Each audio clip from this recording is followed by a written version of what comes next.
Mesdames et messieurs, bonsoir. L'atelier de théâtre Bagnols vous souhaite la bienvenue. Ce soir, pour votre seul plaisir, des comédiens exceptionnels interpréteront des œuvres d'une rare qualité. Afin de ne pas troubler la concentration de nos artistes, nous vous demanderons de bien vouloir éteindre votre téléphone mobile, d'attacher votre ceinture, de la serrer et de la boucler. Notre première scène s'intitule Doña Isabel, de Georges Floquet. La reine Isabelle de Castille, qui a financé le voyage de Christophe Colomb aux Indes, attend avec impatience son retour. La nouvelle du financement, qui s'est répandue comme une traînée de poudre dans tous les royaumes d'Occident, attire chez elle toutes sortes de quémandeurs. Interprétés par les sublimes, les magnifiques Marie-Clément Cusin et Babé Carola.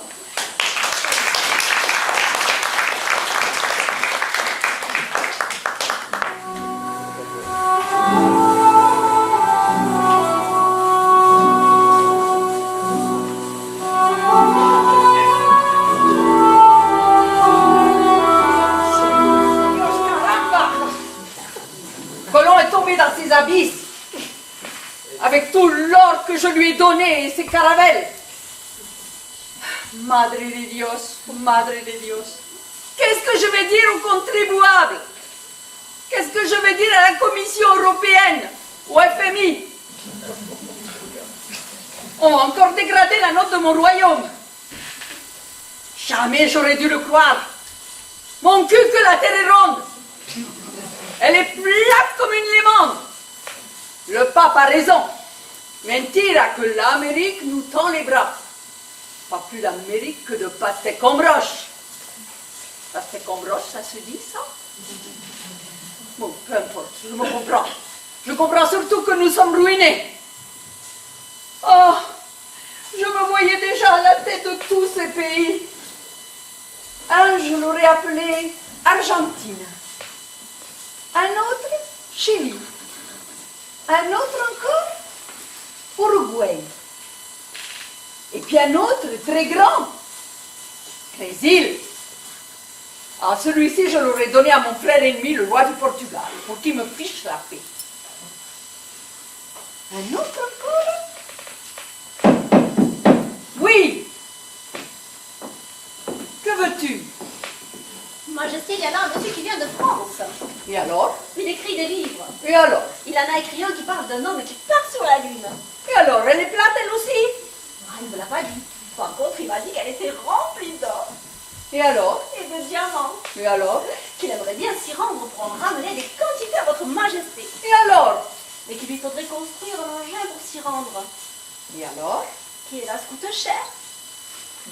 Très, très cher. Très, très cher à fabriquer. Et alors, tu as perdu ta langue? Très, très cher à fabriquer. Et de ce fait, il vient réclamer à votre Majesté une aide financière pour le construire. Il aille se faire voir chez les Grecs. Il en vient, Majesté. Il paraît qu'ils sont ruinés. Nous aussi, figure-toi.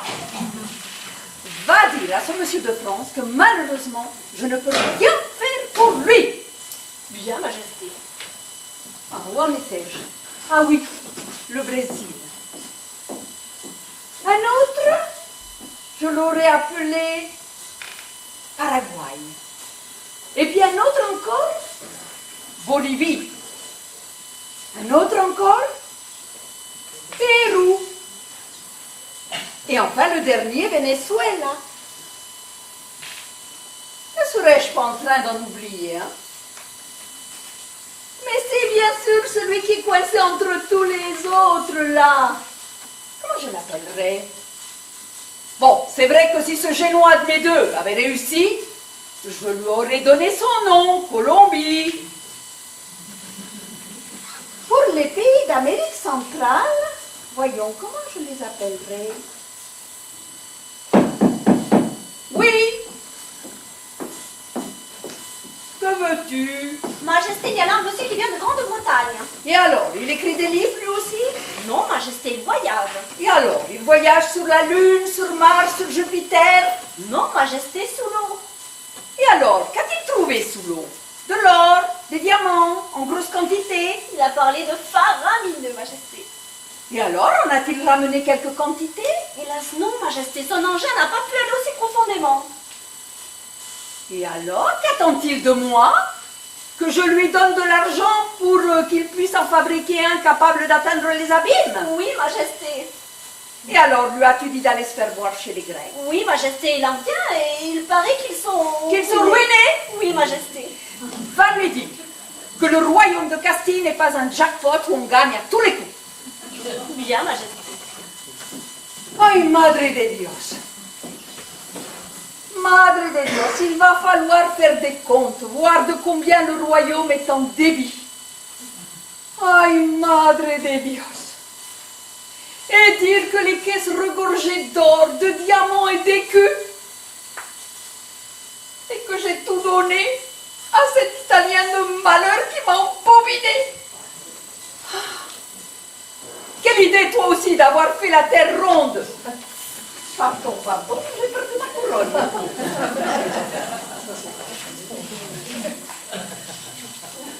Quelle idée, toi aussi, d'avoir fait la terre plate, alors que toutes les autres planètes sont rondes. Voilà dans quel beau drap tu m'as mise. Qu'est-ce que je vais dire à mon peuple? Que tout l'or est tombé dans un trou, qu'il va falloir combler, encore plus d'impôts, alors que chaque année je leur en promets moins, et que je ne tiens jamais parole. Et que va dire mon mari, Fernando de Aragon? Il va me traiter de folle. Oh, je l'entends déjà d'ici. Ah, maintenant, je sais de qui elle tient, notre fille Jeanne. Jeanne la folle. Il faut dire qu'il a le beau rôle, lui. Chaque fois qu'on vient le solliciter, c'est toujours le même discours.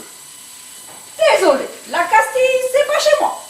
Pour toute demande, adressez-vous à mon épouse. Et voilà qu'il applique tous. Oui. Qu'est-ce que tu veux? Majesté, il y a là un monsieur qui vient de Russie. Et alors, il écrit des livres? Non, Majesté. Et alors, il voyage sous la mer? Non, Majesté. Et alors, il escalade les montagnes? Non, Majesté. Et alors, que fait-il, ce slave? Il est russe, Majesté. Oh, russe slave, c'est le mismo, kif kif. Bien, Majesté. Et alors, que fait-il donc? Il est allé en Sibérie, Majesté, là où la neige est très épaisse, là où la température atteint facilement les 50 degrés en dessous de zéro, là où les jours sont courts, là où les nuits sont longues, là où la seule couleur qu'on distingue est le blanc et le blanc. Un blanc pur et immaculé, un blanc à faire pâlir d'envie tous les fabricants de lessive.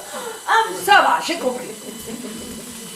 Va lui dire que la reine de Castille lui sait gré de cette description, mais qu'elle n'en veut point de sa Sibérie. Elle est très bien ici, avec son soleil, ses moulins, ses olives et ses palmiers à Ibiza. Mais Majesté, cet homme n'est point venu vous offrir la Sibérie, mais l'or, les diamants, les bijoux qu'elle recèle. Ah, très bien. Combien en a-t-il rapporté? Mais hélas, rien, Majesté. Tous ces trésors sont enfouis sous des tonnes et des tonnes de neige qu'il faut déblayer. Et tout cela demande des moyens, et puis ce n'est pas... Non! Niet! Il n'aura rien, nada, nicht! Qu'il aille se faire voir chez les Hélènes. Chez les Hélènes, Majesté, je vais lui dire, contrairement aux Grecs, ils vont peut-être pouvoir l'aider. C'est ça, oui. Attends. Écoute-moi bien, chambellane. Écoute-moi attentivement. Désormais, je ne veux plus être dérangé par qui que ce soit.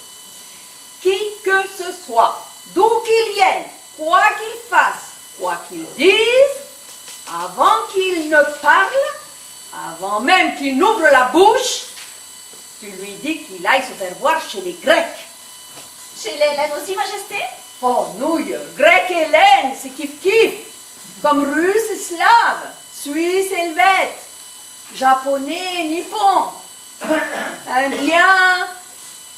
Oh, les Indes. Majesté, je vais aller aux Indes par la route de l'Occitan pour vous prouver que la terre est ronde. Et moi, je l'ai cru. Et il est tombé dans les abysses et moi dans le panneau. Madre de Dios.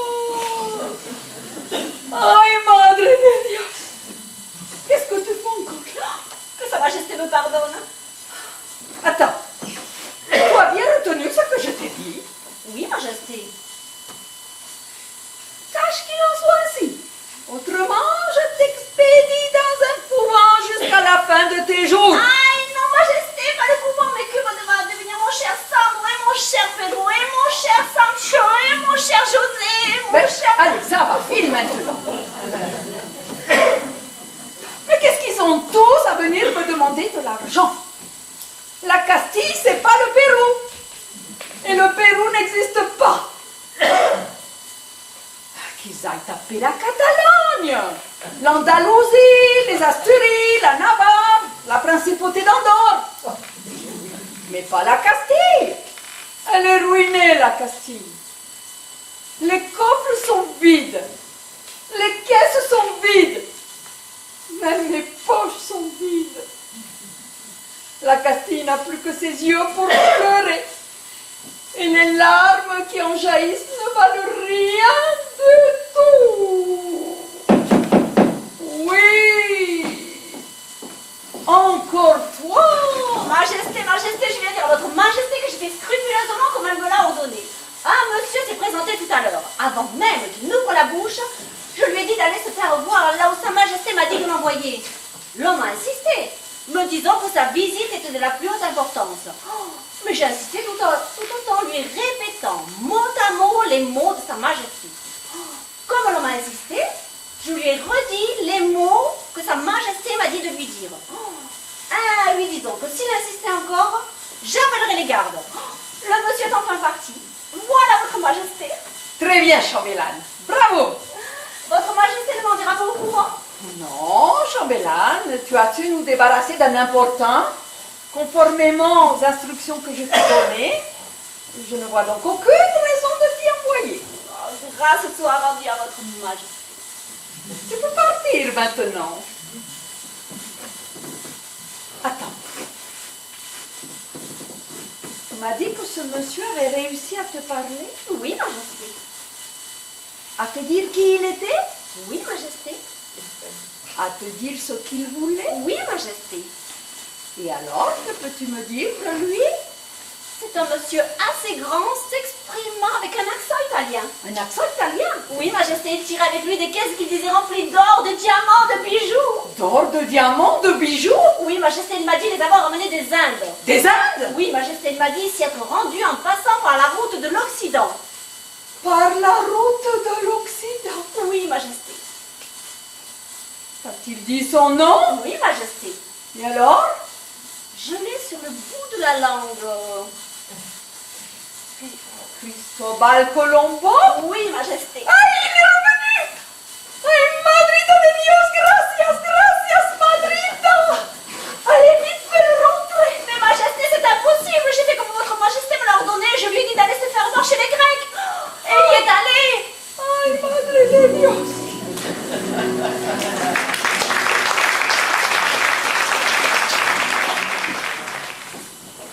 C'est la pause. Oui. Depuis peu de temps, dans tous les spectacles, même amateurs, les comédiens ont droit à une pause. C'est comme ça. Voilà, voilà, voilà. Peut-être accompagner un peu la girafe, histoire de faire passer le temps. On discute un peu. De quoi vous aimeriez parler? Ah, n'hésitez rien, c'est moi deviner, je sais. On est à Banyuls. On va dire du mal de quelqu'un. Voyons voir, qu'est-ce qu'on pourrait critiquer? Le conseil municipal, non, j'ai vu des élus dans la salle. Les flics et l'armée non plus, je suis sûr qu'il doit y avoir 2-3 électeurs du FN. Les religieux, non. Le problème avec personne. Non, pas les vieux non plus. Non. Pas les vieux. Ah ben du coup, je sais. On va dire du mal des jeunes. C'est précisément tout ce qu'il n'y a pas dans la salle. Vous le connaissez, Kevin Delaz? Non? Alors, il est facile à reconnaître, hein, il habite à Banyuls, au Puy-Delmas. C'est un mec, il est aussi large que haut, et a les cheveux roux, et 3 d'esprit bas de plafond. Non, ça vous parle pas? Son grand-père, c'était Joan Delaz. Il était fabricant de saucissons d'âne à Corsavie. Non? Ah, ils vous ont marqué les saucissons d'âne. Pauvre Kevin, c'est son nom, Kevin.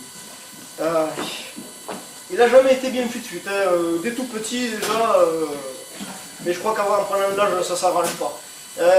Il y a une paire d'années, il y avait un cirque qui s'était installé sur l'espace méditerranéen, avec des animaux, tout ça. Et moi je me baladais sur les allées Mayol, et puis j'ai croisé Kevin qui revenait du cirque, avec un pingouin à la main. Je lui ai dit, Kevin, c'est quoi le bazar là? Et c'est un pingouin. Bah, je vois, oui, mais qu'est-ce que tu fous avec ça? Eh bien, je marchais, il m'a pris par la main, depuis on marche. Oui, mais il faut que tu l'amènes au cirque, le pingouin, Kevin. Mais tu crois? Ah oui, je crois, oui. Et donc Kevin s'en va vers le cirque avec son pingouin. 2 heures plus tard, je rencontre le même Kevin, avec le même pingouin à la main. Kevin, mon copain, t'es têtu quand même. Je t'avais dit de l'amener au cirque. Eh bien, je l'ai amené au cirque. Maintenant, il dit qu'il veut aller au cinéma. Pauvre Kevin, pauvre Kevin. Enfin, le pauvre garçon a réussi à se faire virer de partout où il est passé.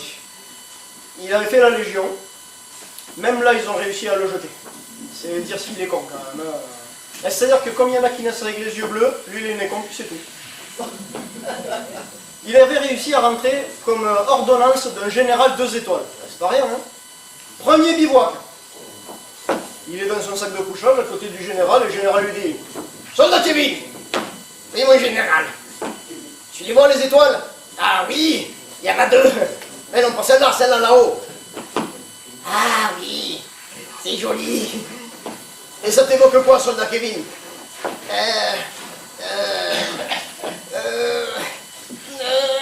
Oh! Ah oui, je sais, qu'on n'est pas seul dans l'univers. Mais non, qu'on nous a volé la tente aboutie. Il faut me dire que pour être plus couillon que ça, faut pas s'y mettre à plusieurs quand même. Non mais c'est un gamin, il a manqué d'un père et puis c'est tout. Je me souviens, il est arrivé à Bagnous, il avait 7 ans. C'était première année du cours préparatoire. Ouais, je me souviens, on s'est retrouvés dans la même classe, lui et moi. On avait une institutrice toute nouvelle qui venait d'arriver, toute jeune, toute jolie, toute gentille, Chantal Goya. Et donc cette institutrice, pour bien faire connaissance avec ses élèves, elle a voulu rentrer en matière en se présentant au tour de rôle. Donc elle nous a questionnés à tous. Bonjour petite fille, comment tu t'appelles? Je m'appelle Séverine. C'est bien, c'est un joli prénom, Séverine. Qu'est-ce qu'il fait ton papa dans la vie? Mon papa, il est boulanger. Ah, c'est lui qui nous fait des pains au chocolat. Et toi, comment tu t'appelles? Je m'appelle Mathieu. C'est bien, Mathieu. Qu'est-ce que fait ta maman dans la vie? Ma maman est secrétaire. Oh, ça va t'aider en rédaction, tout ça. Et elle voit Kevin au fond de la salle, près du radiateur, qui fait la gueule. Eh bien alors, toi là-bas, près du radiateur, avec les cheveux, c'est pas bien quelle couleur ils sont d'ailleurs. Rouge, orange, c'est quoi ton prénom? Pourquoi tu réponds pas? Tu vas bouder comme ça. C'est quoi ton prénom? Je m'appelle Kevin. Oh ben, faut pas bouder quand on a un prénom joli comme ça. Tu t'appelles comme ce chanteur italien là, comment il s'appelle? Kevin Costner. Qu'est-ce qu'il fait ton papa dans la vie? Bah, pourquoi tu réponds pas? Qu'est-ce qu'il fait ton papa? Mon papa, il est mort. Oh, je suis désolé les enfants. Je savais pas, je suis extrêmement confuse, je ne sais pas quoi dire, je suis désolé.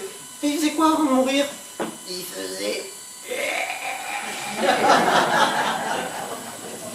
Enfin soit, pauvre Kevin, pauvre Kevin. J'entends les comédiens qui se remettent en place, il est peut-être temps que j'annonce la scène suivante. Qui s'intitule d'ailleurs Cigalou, de François Mougenot. À la manière de Marcel Pagnol, libre interprétation de la cigale et de la fourmi, interprétée par 2 resplendissantes pin-up, Myriam Noguès et Jocelyne Ménéglier.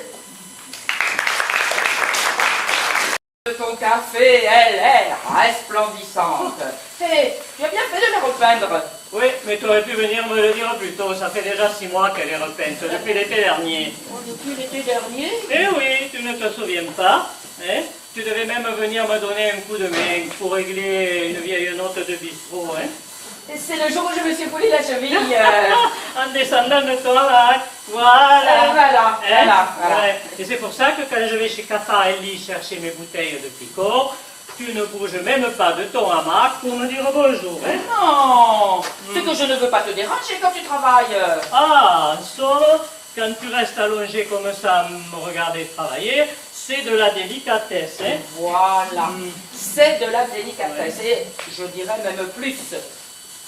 C'est du respect, c'est de l'estime, c'est de la considération. Eh bien, peu cher, tu me l'avais jamais dit tout ça. Hein? Oh, je te l'ai jamais dit, mais je te l'ai souvent chanté. Ah, oui, ah, ça c'est sûr, on t'entend depuis la terrasse, tu sais. Et c'est pour ça que les clients viennent chez toi. Ils ont de la musique en terrasse. Et pas de la musique de jukebox. De la vraie musique. De la musique naturelle. Ouais. Mais moi qui croyais que c'était ma façade qui les attirait. Et les deux. Le visuel les attire et l'auditif les retient. Comme tu dis, Le visuel et l'auditif. Et on se complète tous les deux. oh, tu parles quand même. Ah, tu sais, comment ça s'appelle celui avec un attaché casse là? Un businessman. Ah oui, mais moi je t'apporte ma petite contribution à Hein, tes ce que tu viens de affaires. dire? Que j'apporte ma petite contribution à tes affaires. Contribution? Ma petite contribution, je parle marseillais, non? Oh, bonne mère, fan de chichoune. De ce qui t'arrive. Eh bien, c'est ta contribution qui m'y fait penser. Mais, tu sais, je dois terminer ma déclaration d'impôt. Hein. Oh, excuse-moi, Sigalou, mais il faut que je te mette dehors. Hein. Et tu as bien 5 minutes Non. pour m'écouter. Non, non, non, je vais me faire disputer par le percepteur. Tu me prends pour une idiote. Mais non, je ne te prends pas pour une idiote. Tu me racontes des espatrouillettes. Les impôts, c'est au mois de mars. Écoute-moi que je t'explique ce que je viens faire ici. Oh, mais ça, je le sais ce que tu viens faire ici. Tu viens manger une soupe de poisson à l'œuf, et comme tu sais que je ne peux pas te faire crédit devant les clients parce que ça donne le mauvais exemple, alors tu fais exprès de venir à la fermeture. Et tu vas m'expliquer que c'est par délicatesse, considération, respect. Hein. Bon, allez, viens à la cuisine. Je vais te faire chauffer une assiette. Et je le savais bien que tu avais bon cœur. Tu sais, moi, cette fable, je n'y crois pas. Ce Jean de La Fontaine, on voit bien que c'était un Parisien. La cigale, ça ne mange pas de graines, de mouches et de vermisseaux. Et non, ça mange de la soupe de poisson. Mais non, grand couillon. La cigale, ça se nourrit de la sève des pins. Et surtout, tu sais pourquoi elle ne sort pas de l'hiver? Elle aime pas danser. Mais non, elle meurt à la fin de l'été, la pauvrette. Oh, peu cher. Eh oui. Eh ben ça, Eh. je ne savais pas. À la fin de l'été. Ouais. Et comment ça se fait ça? Eh bien, elle tombe des arbres d'épuisement. D'épuisement? Et oui, tu comprends, elle chante trop. Oh, Eh. bonne mère. Mais alors, cette fable, en somme, c'est de la galéjade. Oui, tu l'as dit, C'est de la galéjade.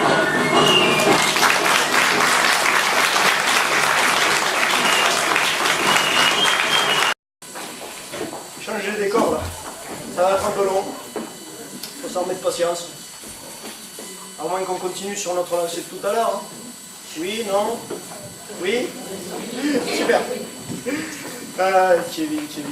Je vous ai dit que son grand-père avait une usine de saucissons à Corsavie. Vous vous souvenez de ça, hein? C'était donc le père de Kevin qui devait reprendre le flambeau, mais il s'est tiré avec la caisse secrétaire et puis c'est un platane qui a mis fin à leur cavale. Et donc le vieux espérait qu'un jour, Kevin reprendrait le flambeau. Mal inspiré. Hein. Alors le vieux, il était tout fier de lui faire visiter l'usine à son petit-fils qui était encore gamin.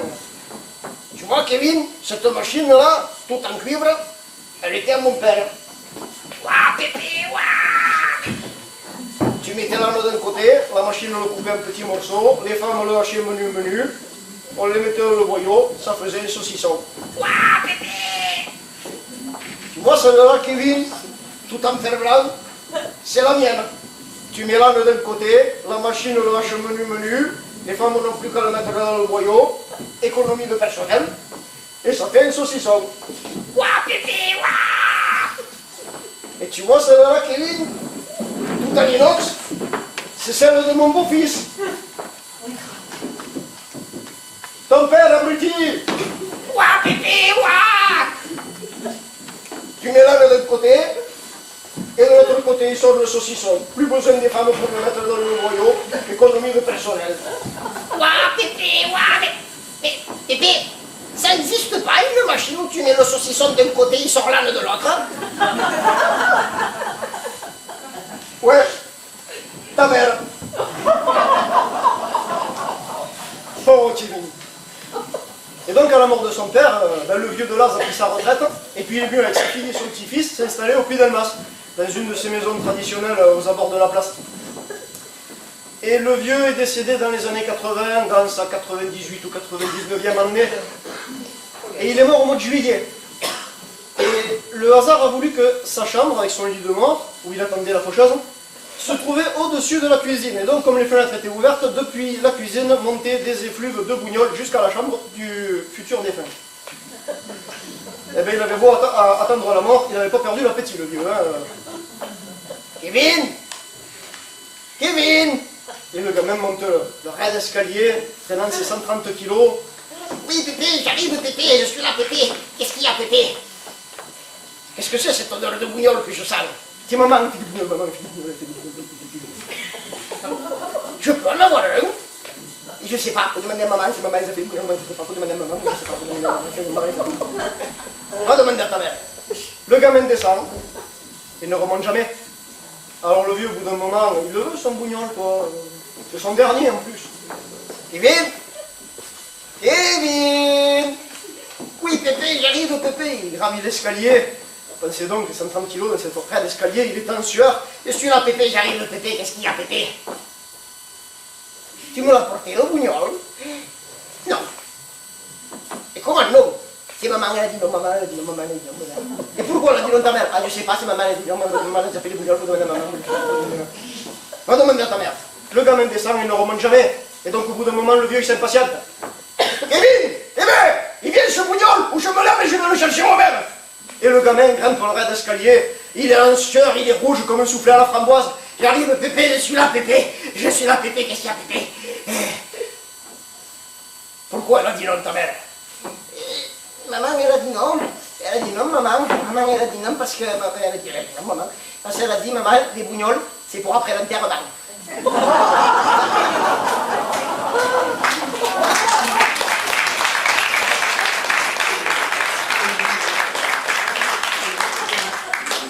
Merci pour lui, je transmettrai. Et puis on a grandi, on est devenus des adolescents. Et on nous a envoyés en classe verte, vous savez, c'est une période d'une semaine où on nous envoie dans un chalet à la campagne à se faire chier, quoi. Et donc on nous faisait faire des activités physiques et sportives. Je me souviens, on nous avait fait faire du poney. Et là j'ai vu Kevin qui s'en sortait pas avec le sien. Kevin, mon copain, je crois que t'as mis la selle à l'envers. Bah c'est la l'envers, et non? Si, t'as mis le devant derrière. Le devant derrière. Hé, comment tu sais vers où je veux aller? Et dans ce chalet, le propriétaire, qui était un fou furieux et qui plus timbré qu'un visa pour Cuba, il dormait avec un fusil chargé au gros sel, le gars. Il avait une fille qui était de notre âge, qui était très jolie, et on se disait que si on pouvait flirter un peu, ce serait sympa, quoi. Disons que ça nous rendrait plus supportable notre séjour. Et on s'est dit, on va attendre que le vieux dorme. Et quand il dormira, on va aborder la donzelle. Le premier à s'être relancé, c'était le beau gosse de la classe, obligé. Il quitte le dortoir, descend l'escalier, une marche, deux marches, la troisième marche craque, et là le vieux sort de sa piole avec le fusil à la main. Qu'est-ce que c'est? Miaou! Et le vieux retournait se coucher. Je me suis dit, je vais me lancer, je sais que la troisième marche craque, il suffit d'éviter. Si, j'avais toutes mes chances, j'étais très mignon entre 13 et 17. Donc je descends une marche, deux marches, j'évite la troisième, je pose le pied sur la quatrième qui craque à son tour, et le vieux qui sort. Qu'est-ce que c'est? Miaou! Oh la frayeur que j'ai eue ce soir-là. Et le troisième à s'être relancé, c'est Kevin. C'est pas la meilleure idée qu'il ait eue.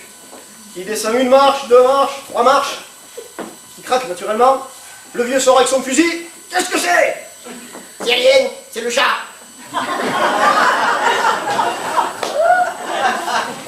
Il n'a pas pu s'asseoir pendant 6 semaines. J'entends les comédiens qui se remettent en scène. La prochaine scène s'intitule Les Charognards, de Philippe Mercier d'Angeste. En compagnie de son amie Louise, Fanfan décide de fuir son fils et sa garce de belle fille. Ces deux-là ne pensent qu'à prendre son argent. De vrais charognards, comme dit Fanfan. Mais les voyages, ça se prépare. Interprétés par les remarquables, les admirables, Esmeralda et Hélène Sola.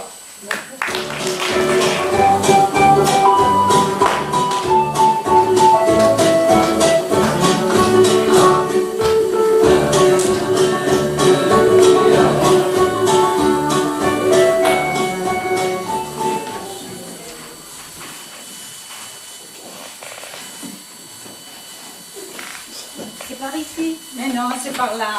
Puisque je te dis que c'est par ici, je sais dire un plat tout de même. Ah, puis zut, hein. On tourne en rond depuis des heures. Mais madame a encore raison. T'énerve pas, Fanfan, nous allons bien retrouver notre chemin. Tiens, asseyons-nous sur cet tronc d'arbre et faisons le point. Après, on avisera. Enfin, une bonne parole. Oh, je n'en peux plus, hein. J'ai 10 bols en marmelade, pour tout arranger. J'ai une ampoule aussi grosse qu'une boule de pétanque à leur pays droit. Faut que je me... Allez. Une ampoule grosse comme une boule de pétanque. J'espère qu'elle n'est pas cramée. La nuit va bientôt tomber. Avec ta super ampoule, on pourra voir clair et retrouver notre chemin. Si c'était le moment de faire de l'humour à 2 balles, hein, franchement. Ouf. Ah, ça fait du bien de se ventiler camembert. Je me sens revivre, hein. Toi peut-être, mais moi, déjà que j'étais en manque d'oxygène, mais alors là, camembert, je te dis, hein. Je dirais plutôt des maroilles dégoulinants, hein. J'ai qui pue mes pieds. Ouais, un peu de respect, s'il te plaît, hein. C'est pas parce que tu es plus instructionné que moi qu'il faut à chaque homme avoir baissé. Peut-être pas mon bac, mais j'ai quand même eu mon certificat d'études. Et avec mention. Alors, un poids de Oh commentaire. là là, est-ce que tu peux être susceptible? Ce n'est pas le moment de me titiller. Nous sommes complètement paumés dans un coin perdu des Pyrénées, sans compter sur cette fichue ampoule qui me fait horriblement souffrir. Tiens, regarde. Tout ça? Mais là, voyons, des bigles ou quoi? Ben, je vois rien. Une boule de pétanque, dis, tu serais pas de Marseille? Ou c'est peut-être ce sacré soleil qui te joue des tours? Tu crois? Tu vas savoir. C'est vrai, c'est vraiment indigne. Tu pourrais faire cuire des merguez sur le crâne d'un chaud, tellement il fait chaud. Dis-toi là-haut, t'as pas fini de nous échauffer le carafon? Faire ça de petites nanas sans défense, tu devrais avoir honte. Donc, toujours, ils sont fous.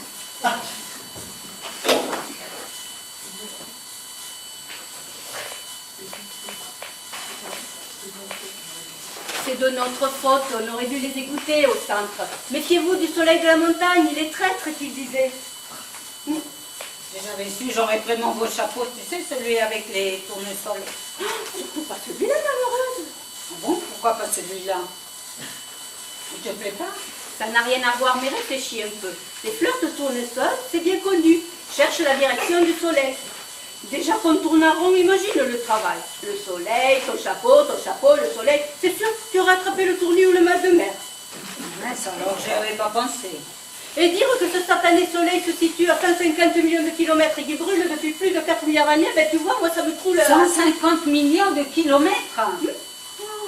Eh ben dis donc, et comment ils ont fait pour mesurer? Bah, avec une chaîne d'alpateur, pardi. Oh, faut tout expliquer à toi. Hein. Et que peut-il avoir à brûler depuis tout ce temps? Que sais-je, moi? Peut-être toutes les âmes damnées de l'humanité. Oh, dis donc, si c'est ça, il y a du boulot, hein? Bon, arrêtons de philosopher, sinon on va avoir mal au crâne. Il faudrait que nous retrouvions notre chemin avant la nuit, sinon... Ben, à qui la faute tout ça? Je te l'avais dit qu'il fallait suivre le torrent avec ses tournicotis-tirnicotons. Mais madame a voulu prendre un raccourci et couper de travers. Ben, voilà le résultat. C'est à partir du piton rocheux que je me suis amené les pinceaux. Je savais pas si c'était à droite, à gauche. Moi, les balisages, j'y comprends rien. Il y a des flèches partout, des rouges, des bleus, des jaunes. Il manque que le péage. Rappelle-toi tout à l'heure en partant, les automobilistes, ce n'étaient pas des rondelles de saucisson qui donnaient pour accéder au site, mais bien des euros. Ouais, pareil, c'est pour refaire les routes. Je m'en fous, je suis toujours à pied. N'empêche que j'aimerais bien en trouver une de route, hein, même si je devais payer un max. Je serais tellement soulagée de retrouver la direction du centre. Cesse de se lamenter. Pleurnicher ne sert à rien, sinon se déshydrater davantage. Ben, à propos de se déshydrater, j'ai les amygdales qui sentent le bouchon et Le gosier aussi sec qu'un muscadet des cèdres. Ben, je vais boire un coup, ça me remettra les idées en place. Oui, t'as raison. Pendant ce temps-là, tu ne diras pas de bêtises. Mais je sais pas pourquoi, il n'y a pas que le soleil qui m'échauffe. Hein.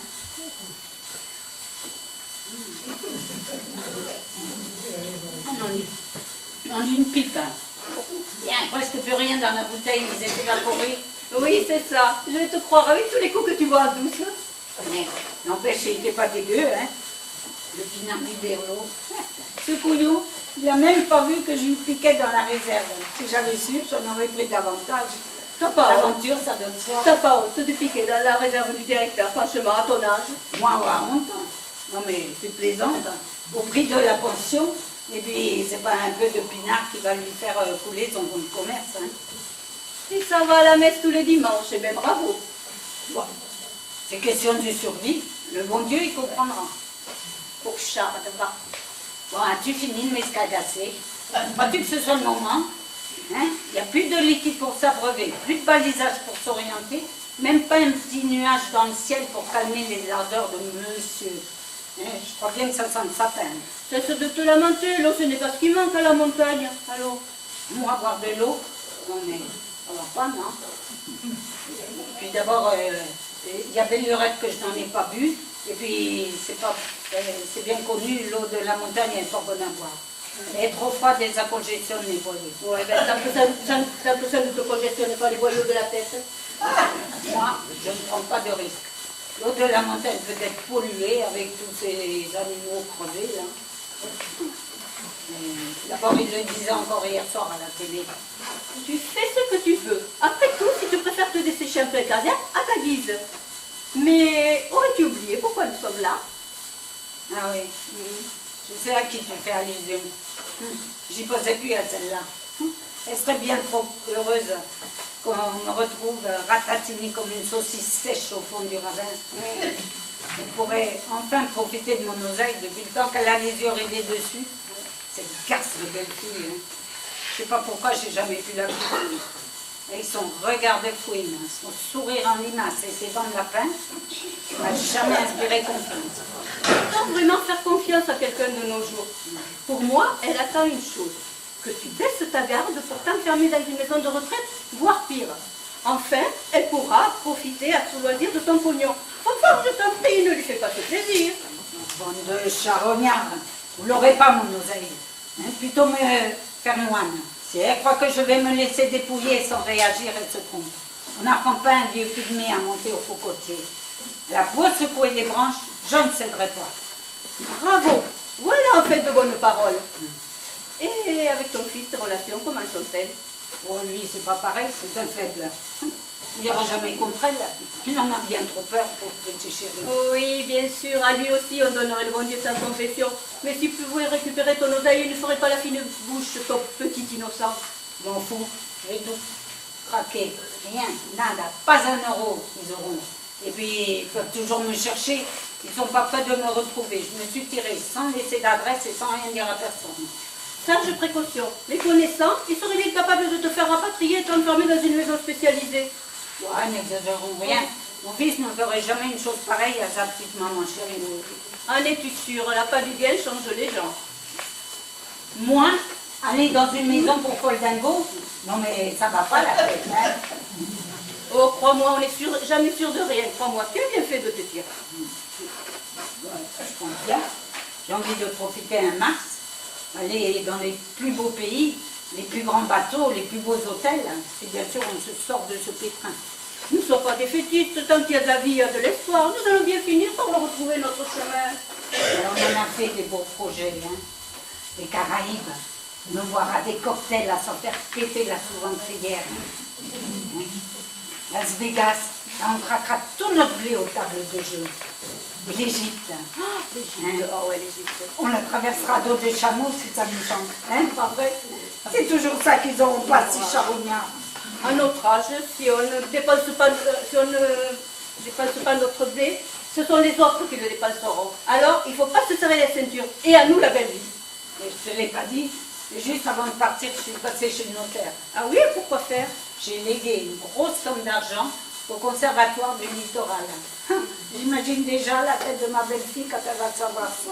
La trombine qu'elle va faire, je te dis pas.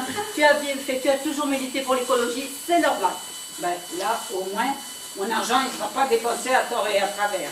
Le conservatoire du littoral, avec les fonds collectés, achète des terrains sur le bord des côtes.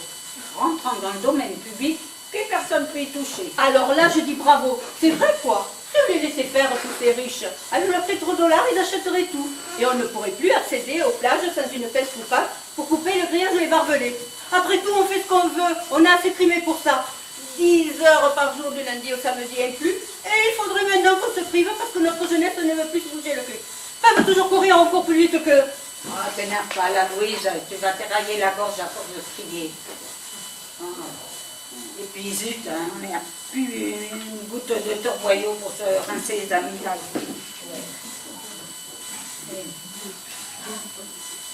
Maudit prospectus, hein. Ils pouvaient bien nous les vanter, hein, le Dirlo, les Pyrénées.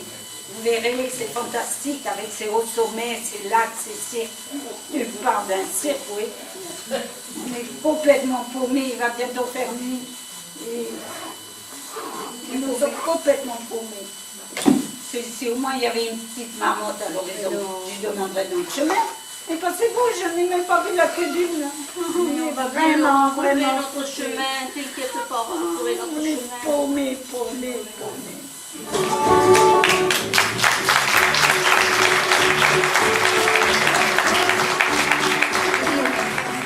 Il vient d'avoir des triplés. C'est donc qu'il a pu.